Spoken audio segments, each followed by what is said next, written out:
There are two views of the Israeli military, what you hear in most of the media and the truth. I'm going to tell you the truth. I was the commander of British forces in Afghanistan. I have fought in combat zones around the world, including Northern Ireland, Bosnia, Macedonia and Iraq. I was also present throughout the conflict in Gaza in 2014.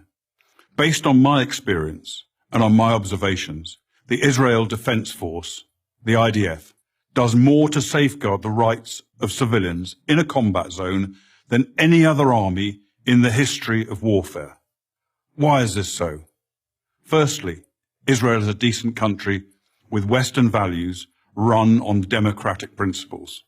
Israel has no more interest in war than Belgium does. In fact, Israel has never started a war. The only reason it ever goes to war is to defend itself. And it has to defend itself because, unlike Belgium, it is surrounded by countries and armed groups that want to destroy it. Secondly, Judaism, with its unsurpassed moral standards, remains a major influence on the citizens of Israel. I say this as a non-Jew. Thirdly, the army is composed overwhelmingly of citizen soldiers. Israel's a small country with a small professional army. To fight a war, it depends on its conscripts and its reservists. These are ordinary citizens, from professors to plumbers, called upon to defend their homes.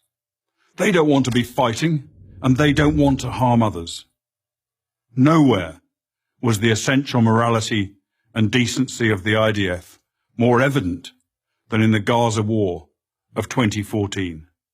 If ever there was a purely defensive war, this was it. The war was started by Hamas, the terror organization, designated as such by the US State Department that runs the Gaza Strip. In the first 6 months of 2014, Hamas launched hundreds of rockets at Israeli civilians.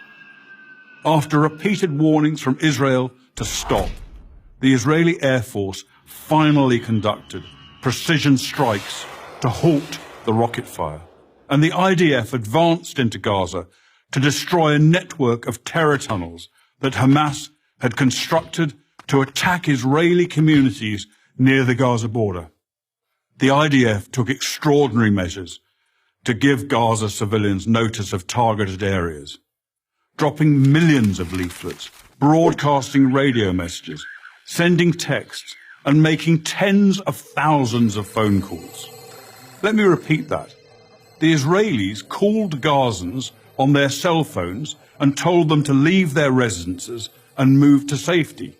Never in the history of warfare has an army phoned its enemy and told them where they're going to drop their bombs.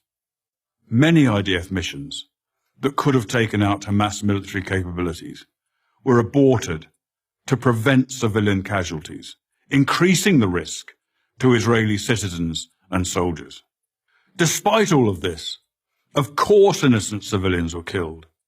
Every war is chaotic and confusing, and mistakes are frequent. But mistakes are not war crimes. Hamas, on the other hand, committed war crimes as official government policy. Hamas deliberately positioned its military assets among the civilian population, hiding weapons in schools and hospitals, and placing rocket launchers alongside apartment buildings, then forced those civilians to stay in areas they knew would be attacked. They also instructed their people to report the lie that every Gazan killed was a civilian, even if they were actually fighters. And if there were no civilian deaths, Hamas made them up. Numerous internet sites show Palestinians elaborately staging sniper victims and smashed ambulances, among other phony horrors. It's so common, there's even a term for it, Pallywood, as in Palestinian Hollywood.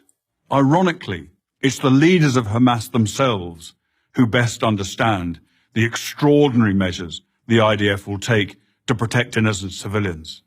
They take full advantage of Israel's decency and adherence to the laws of war. No army takes such risks in order to protect civilians as the Israeli army does. I say this as a professional soldier.